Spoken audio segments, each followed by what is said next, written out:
So this is called War and Tech. So if you followed me for some time, I have this completely insane thesis that's related to this, that the NASDAQ is the index of the war on terror. I know that's crazy, but if you give me a couple of minutes, I'll try to paint that picture for you. It's funny how it's like a cool little 80s song, but as soon as the first couple chords are played, you're just like in complete terror. I'm going to suggest that the stock market is starting to be has the kind of reaction like those first couple chords give you. And there's a thing on Substack. I'm like 2/3 of the way through it. I always like to give my sources away so that you can do further research. It's called the Noble Report, and the subtitle is AI, the Greatest Misallocation of Resources in History. Now, that's a report that's going all the way with it. But let me also somebody suggested that, and I think they're right. I actually very much agree that Substack is a different vibe and a different message, and the medium is different from TikTok. And you'll forgive me that I'm going through a little bit of a transition here. Like yesterday, I did something called Fuck Larry because I had just deleted TikTok completely. And I think like even that is like a little bit of like the mind, like the zeitgeist of America is making a big transition here. Okay. And it's a little scary because people can see that TikTok is now just a complete surveillance thing. Really, they should just call it like Palantir talk. It's really just part of the AI surveillance thing. So war and tech is, I think, what this is going to be titled. Now, I like to do like the Roman history thing because it was a big meme on TikTok. What's your Roman Empire? And you remember there's like a couple of months where it was usually millennial and Gen Z women would go to their boyfriends and husbands and like they'd be sitting like watching a football game and they'd say, Bobby, how often do you think of the Roman Empire? And the guy would go, every day. And the women go, why? What? Well, it's men thinking about how technology, the economy, food, this, that, the other thing can go wrong. And it's a little scary. And along those lines, this nation of France takes its name from the Franks. And even in English, we say, be frank with me, which basically means be sort of crude, but factual and to the point. Let me be frank, right? Well, the word frank comes from these, I think you pronounce it Francesca or something close to that. And they look a lot like an American tomahawk, like the settlers here in America quickly adopted a tomahawk like the Indians because they're so useful. But it looked like that, only it had like a weird curvature to it, so that when you threw it, if it like hit something, it would spin and bounce off. So you can imagine these things being thrown at you and you have a shield, and they may throw them right at your feet. They may throw them up above your head. They may throw them to bounce. So you have these things that are coming at you and that's AI, people. That's what AI is.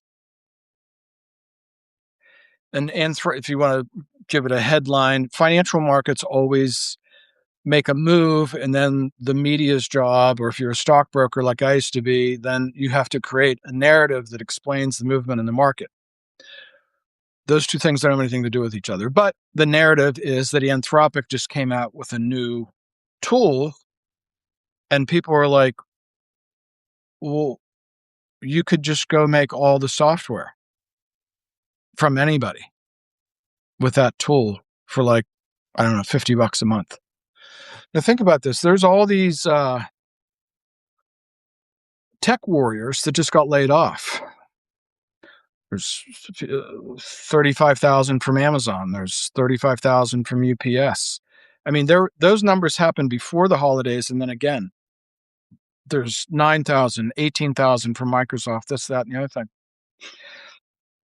And then everybody's slowly waking up to, again, I like to reveal my sources on here on Substack.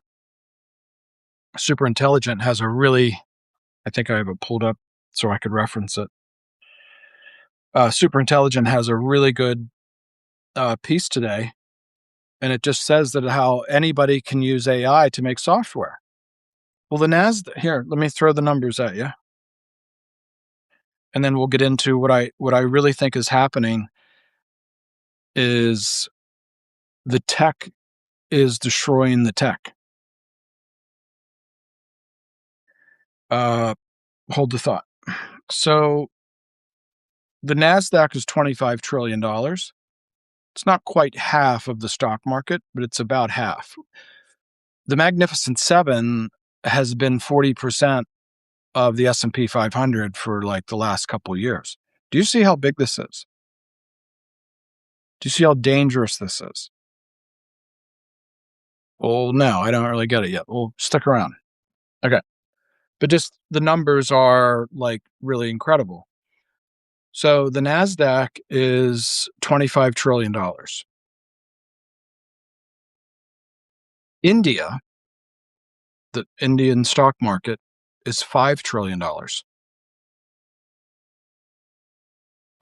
Do you think 1.5 billion people can't write code like we do? Yeah, the same thing you'd say about China, right? Like I used to get on here, and I'm sort of sick of talking about Tesla, but I used to get on here and be like, I don't understand. Like, do people think that Mercedes-Benz can't make an electric car, or Toyota? I never understood that, but that's okay. There's a lot of things that I don't understand. Tesla and XAI are being rolled up into SpaceX because they don't have any market cap. I'm going to make an argument right now that the market cap of the NASDAQ is deteriorating. You haven't seen anything. Well, I think it's down $2 trillion. They don't have anything. I know it's almost too much whenever I say things like that. But what I really mean is there's a couple 100,000 people up and down the West Coast that just got laid off from major software companies and Salesforce and Amazon and Microsoft and et cetera, et cetera. They can go out and buy a tool, be it from Claude, or Claude is an Anthropic tool. I haven't really looked at the new thing that Anthropic did, but everybody's looking at this thing and going like, wait a minute. These monster companies like AI, that's not even what AI is. That's right. And it's been a learning curve for me making content on here. You know, I remember saying, I'm sort of reminiscing about TikTok. What's the guy's name? CJ Townbridge. I don't see him anywhere anymore. I'm sure he's out there somewhere, but he was like, yeah, this is how to run AI out of your backpack. And I was like, out of your backpack? I thought these things ran on, I'm not a tech guy, right? I was like, I thought these things ran on server farms the size of Manhattan. So the numbers are actually too big really to even conceptualize, because if we sit here and do an analysis of like Coca-Cola or Exxon or some normal like Warren Buffett kinds of things, we can talk about earnings and earnings growth and cash flow and return on investment and assets and da-da-da. AI has just taken the conversation of the stock market to market cap makes market cap, and CapEx spending, which is money that catches on fire and goes away.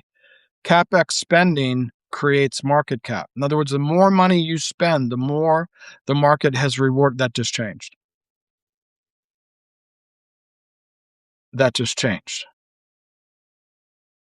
People are going, first of all, it's a very fundamental thing for us non-tech people. The Magnificent Seven used to be software companies, and now they're hardware companies. And I sometimes say, like, it's like a steel mill, because I grew up in Western PA. Like, they're putting these things beside rivers and bodies of water and so forth because they need so much water. That's one of the reasons why Pittsburgh became such an ideal place to make steel, because the coal was there. You can move the stuff up and down the rivers in barges, and then you need all this water to quench. And you need all this energy, right? So these these software companies are transitioning from things that have like 90% gross margins, right? You pay 10,000 people to make $100 billion worth of Microsoft software, and then you sell it. It costs 100 million to make, and you sell it for 300 billion over the next 3 years or whatever. That's all changing to hardware. Hold on, gets worse. The hardware only lasts 3 or 4 years.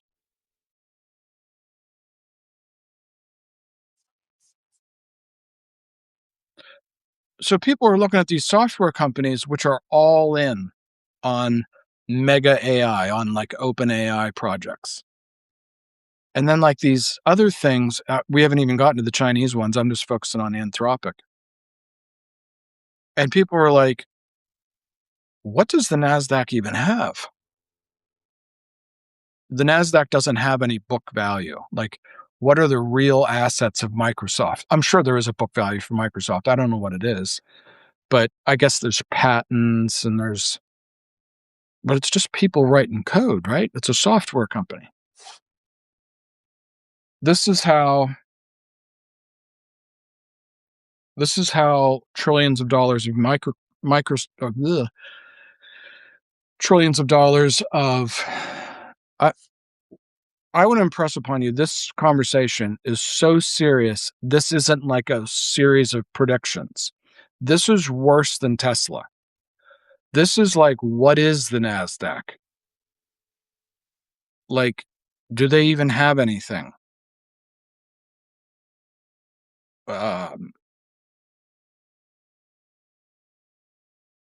Software is like sort of free.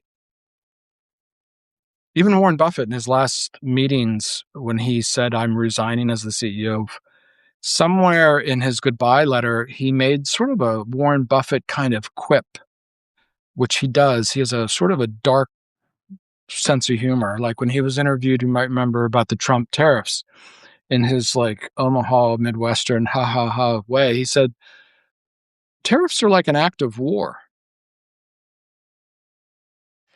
Well, what he said about the stock market is we can't run the whole thing off of software as a service.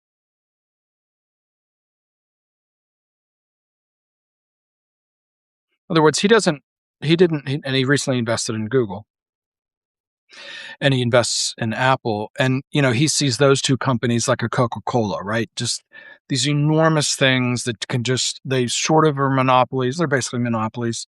They have enormous profit margins. They make enormous amounts of cash, right? So for the purpose of this conversation, stocks like Apple and Google aren't really part of it because they're not really pure software. Like Google is the internet. You know what I mean? Even for a layperson, you sort of know that. So, like Elon Musk tried to turn Twitter into an AI thing, and it didn't really work. Because why? Because the data is just Twitter. It's just people barking at each other. Like, you're not really going to get, good inputs and outputs from just tweets, just people saying Trump sucks or something, right? You need like this massive data, and that's what, Google like has all the data from every search for the last 25 years. Now I'm going to try to do this in less than 20 minutes. I think these would be nice if I kept them about 20 minutes, so that like you're driving home from work and you want to hear like what's going on, instead of putting on CNBC, where you're going to hear those kind of canned headlines that they make. Yeah, the NASDAQ is down because Anthropic released a new thing, and that's sort of true and sort of not. Now I want to talk about war. I want to get back to like the Francesca tomahawk thing. And this is what I like to do these big wacko ideas, Gog and Magog. This weekend, I'm just going all the way with them, doing the Antichrist. And I was getting up the other morning and like having coffee, and I was like scripting, myself like, "Good morning, happy Sunday, and welcome to the Antichrist." It's sort of funny. It's like a Tim Dillon thing. War. Um, I've always had this thing that torments me, that the NASDAQ really isn't about technology in the sense that, like a Coca-Cola kind of thing. Like Microsoft has these enormous, it makes like, I don't know, $10 billion a month or a week or some crazy number like that. It just prints money. That's not really what's going on. The NASDAQ is always exponential. It's always, we're going to spend $1 and get $22 back. In other words, they're mentally extrapolated the cash flow from Apple and these big stocks, like a Coca-Cola kind of a thing, into like some sort of exponential growth. But it's like, where is all the money going to come? Like, so this is what we get Trump in the Oval Office talking about $22 trillion. Nobody even knows what that is. Like, it's like as much money it's literally like the amount of dollars in circulation. It's a completely fictitious number, but we elected the fucking guy. And he turns to Zuckerberg and says, "By the way, I'm not doing this for like comic effect. These are the real things that happen. Mark, what do you think? What do you got?" He just made it up. $600 billion. Oh, okay. So we're going to put $600 billion into, again, I'm going to quote, it's called The Noble Report. And the headline is, it's on Substack, AI, the greatest misallocation of resources in history. These numbers that they're putting them into hardware. They're putting them into chips that cost like gargantuan amount of money just to operate the energy and water. And the chips burn up in 3.5 years. Well, is there any market for the product that the chips produce? Not really. What? Not really. For the same reason that Tesla is being rolled into SpaceX, is because it can't compete with BYD. Not even close. It's not even like 8 or 10% off. BYD makes cars 80% less than Tesla. And that's what everybody's dealing with. So I have to get back to the war thing. I'm getting there. I know I'm all over the place. But like, this is like a war is the health of the state kind of a thing. Like our war, we're going to challenge China, Russia, and Iran with AI. What I'm arguing is the AI thing is the last chapter in the war on terror. Hold on, it gets worse. The same day that the headline is that mega tech has a problem called AI. I mean, AI is sort of the thesis of the big tech running up to be 40% of the S&P 500. It's almost the same number as GDP, right? GDP is like, I think, 32 trillion, and the NASDAQ is worth 25 or 27 trillion. The same day that AI is like, can Francesca the Romans, and that's what it is. It's going to be millions of people with little $10 AI systems on their laptops challenging Microsoft and the big tech companies. I used to say, just because I spent so much time reading and listening to crypto, Ethereum, and the philosophy of all that, I would sometimes just go on here like, I'm not even really sure that the next wave of tech is even going to be in the NASDAQ. Meaning, like, well, we'll get to that later.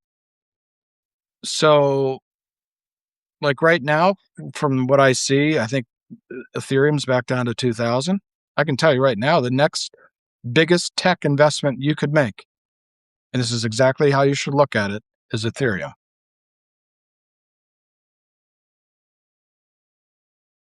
Ethereum doesn't even have any book value because it was made by people that were almost volunteers.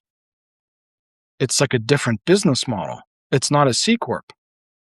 It's not a NASDAQ thing.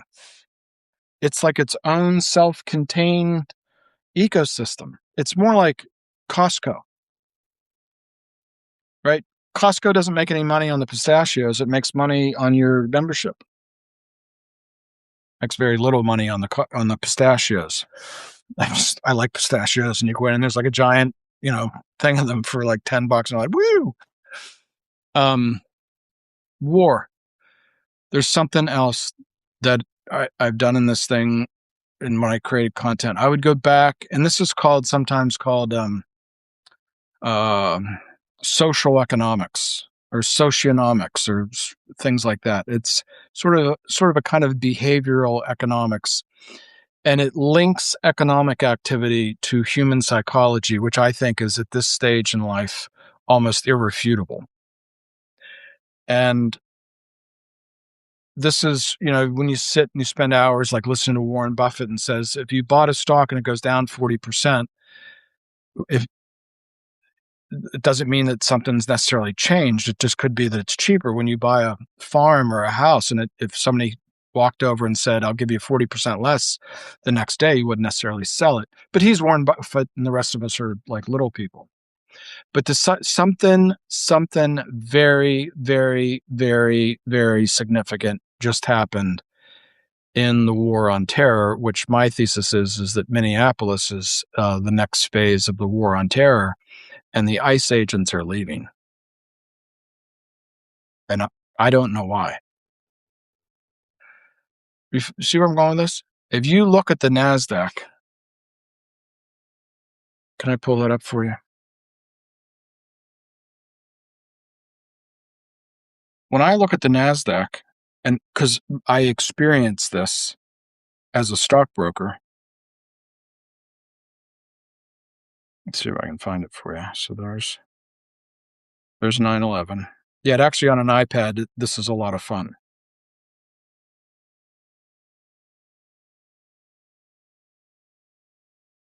You're just going to barely be able to see it. You just do the NASDAQ on an iPad or an iPhone and you look at it, you'll see the top of the market.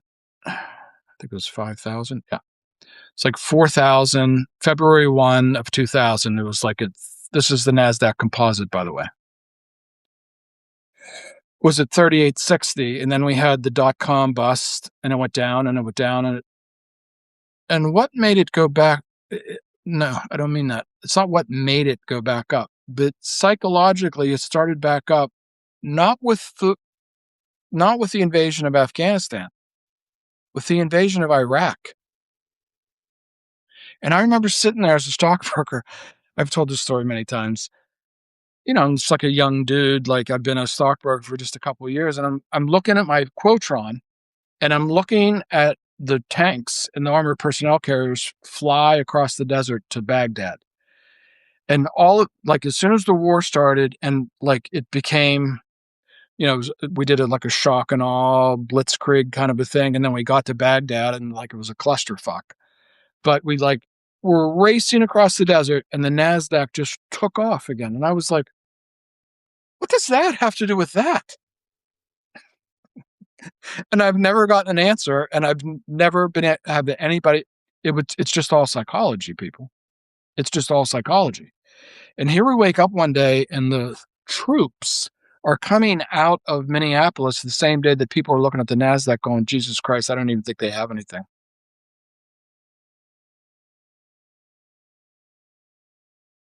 Let me walk you through that.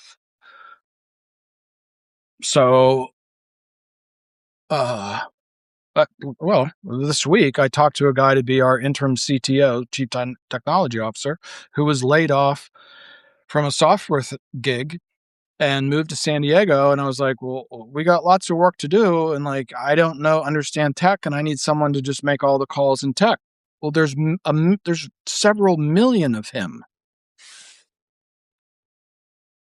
Do you think that they're just gonna go surfing? No. So when AI first came and it's like, "Yeah, we're laying all these people. We don't even need them. We're just gonna print money here. It's just the margins are just they're gonna expand, expand, expand." 40% of Microsoft's projected revenues from fucking OpenAI, and OpenAI doesn't have any money.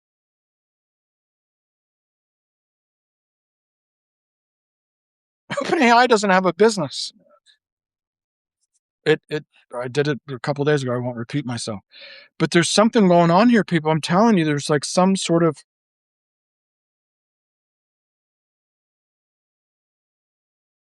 there's something, and I don't know what it is, something in the machine that made those guys go home. Now, I'm going to give you a couple ideas. I'll try to get this done in half an hour. So, classic Philly, the DA of Philly gets out and says, there is no statute of limitations on murder. There's no statute of limitations on violating someone's constitutional rights. And all of you people in ICE, when you leave Philadelphia, we will come after you forever. And I think internally in the world of this and Stephen Miller, we can do whatever we want. I think internally some lawyers went, guys, you may be building literally a Nuremberg kind of thing that you can never get out of. I think something has gone way wrong in the messianic freak show, which is the Trump administration. We can do whatever we want. And good kind of negotiating. What I think what's going on is the DAs are like, yeah, you can come to our city. You want to meet all of our criminals in the jails? You're happy to do that. We've always been happy to do that. We took them off the streets for you. Why don't you just go get the easy people? What are you getting middle-aged women out of their minivans for? What's that all about? Something's seriously changed, people, and the whole wars, the health of the state tech freak show has just turned. And if my thesis is right about this, I was talking to the woman who takes care of my Alzheimer's mother about it. She was asking me about the stock market or something. And I was like, I think this is the moment you go out in the barn and you put your hand down on the hay, and it's like getting hotter and hotter. Barns burn down because hay gets wet and the bacteria starts to grow. Microbes start to grow and put off heat, and eventually the hay catches fire and burns the barn down. Like, we have heat coming out of the hay here. There is no bottom to the NASDAQ. There's just nothing there. Like, if software has been sort of usurped by these Francesca agentic AI models, just tribes of people running around throwing tomahawks at big tech. Big tech is done. Big tech doesn't have anything. They're going to burn themselves out of cash again, because what are they doing? Are they circling their computers to build? The Sunday I'm going to do a thing called the Antichrist, because they're literally building the Antichrist. They're literally building a autonomous power monger just for the sake of power. We don't even know what it does or who runs it or what the parameters are. And they want this thing to become all autonomous over the earth. It's completely insane. While at the same time, there's everybody with an M5 laptop can go compete with 100 people at Microsoft. In other words, you could just take your iPad, and that's my it's my screensaver. That's Jessica Lange as Tamara in Shakespeare. It's a wonderful thing to hit the button and see that every morning. And like all these apps, you can just go make these apps yourself.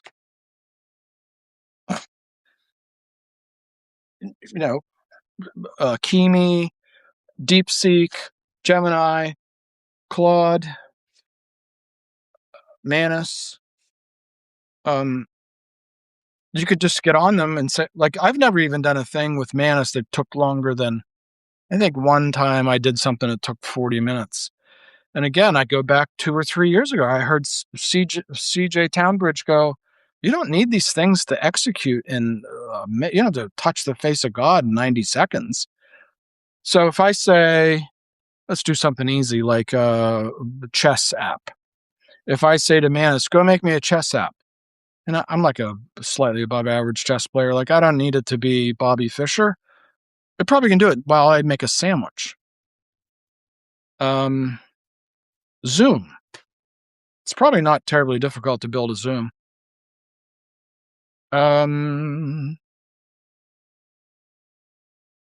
There's Farcaster. That's another conversation. Like, I don't even really have much on here anymore. And part of it is because I just get up in the morning and I turn on Manus, and whatever's going through my head, I go, Manus, make me a, we're going to talk about this Saturday. Manus, make me a map of the opportunity zones and the area codes in Minnesota.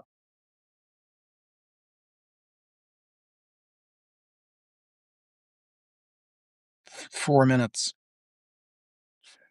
I mean, I've spent so many hours of my life explaining this to you that I don't even really want to do it. We're going to do it on Saturday. And it's going to be for paid people only. Okay. Okay. The big colored things are the area codes, and the little blue purple things are the opportunity zones. There's about 20 of those, and there's about 8 area codes. How hard is it going to be to tokenize those? For the same reason I'm explaining to you, not very hard at all, because we're just going to sick a dog, that's a country thing. We're just going to sick AI on it. The NASDAQ is the war on terror. I'm until something shows me different. The thesis that Palantir, I think, is the top producing stock, right? The top performing stock. Let's just finish with that because I have the hat and I like to put it on. It's a little bit TikTok like, but I'm going with it because you got to have a little fun, people.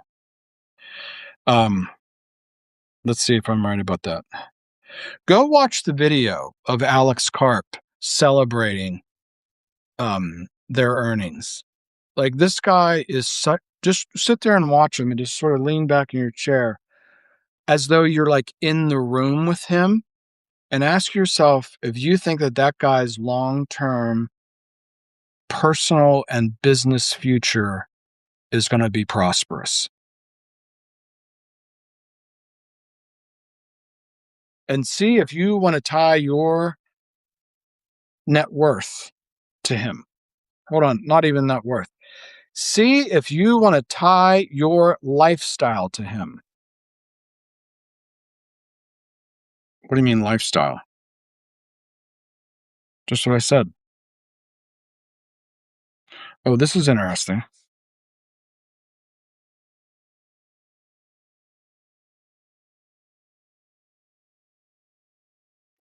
I wasn't even aware of this. Let me finish with this. And it doesn't show up very good, but go look at the Palantir stock. Okay. I'm the guy that wears this on TikTok and Substack, right? Because this is all that you need to know. Who determines who gets whacked in America? This guy, Alex Karp, not Trump. This guy wrote a book that I did last year at this time called The Technological Republic. He said, we're going to take over the US government with AI. That's an act of war. No, it's because Americans are in a kind of a sex and death cult. Like, the weird part about the Epstein thing is, like, we all live in that. We elected a guy who we knew owned the teenage Miss USA pageant and would normally walk through the locker room as the girls were getting dressed. We elected that guy. And then after him, we elected a guy who showered with his 11-year-old daughter. And then we reelected the other guy. And there's court cases of 13-year-old girls being, I don't need to repeat it, but you know where I'm going with this. Like, we're all in a sex and death cult. We're going to do that on Sunday. Okay, so the return, when was Trump inaugurated? Okay, January 1 of 24, like the year of the election, Palantir was $16. It peaked at 180, 200, and 1 month. It is convenient to do it like this. Yeah, you can hit the 1 day, 1 week, 3 month. So over the last month, that's not very interesting. Oh, it's not going to give it to me. It doesn't change.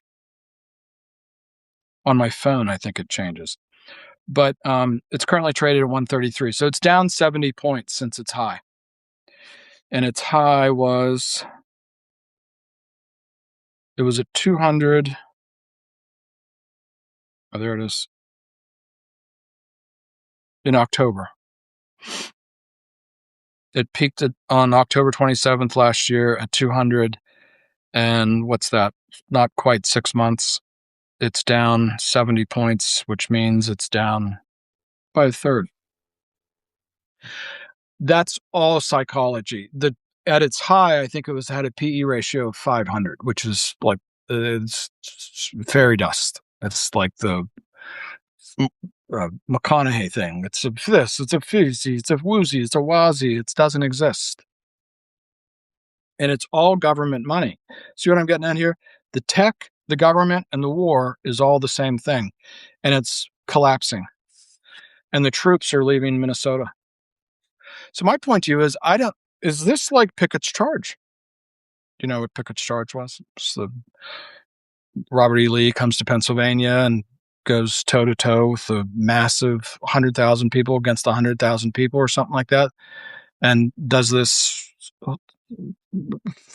40,000 people or some crazy goofball wacko number, walks apart. I did a thing on it. You can go see it. If you've ever been to Pennsylvania, I'm going to say, instead of seeing the Liberty Bell, I would go to Gettysburg. And you stand across this thing, and it's a mile to this thing called the Copse of Trees, and like tens of thousands of Confederate soldiers walked across that field, and like 90% of them never came back. That could be where the United States is. That's not a weird, wacko thing. Like if you went to Benoit Mandelbrot, who's passed away, or the Black Swan guy, they would go, yeah, that's how that works. Like, in other words, the exponential thing goes up and the exponential thing comes down. You know what I mean? Like you watch the algae, and one day it's 10% of the lake, and then it's 20% of the lake, and then it's 50% of the lake, and then the next day it's all the lake, and then the next day it all dies and it all goes away. And the graph goes like this. We're living in this wacko, this guy openly says we're gonna destroy China and Russia and Iran with AI. I mean, he should be institutionalized. This is the guy who's running the United States of America. Have a nice weekend.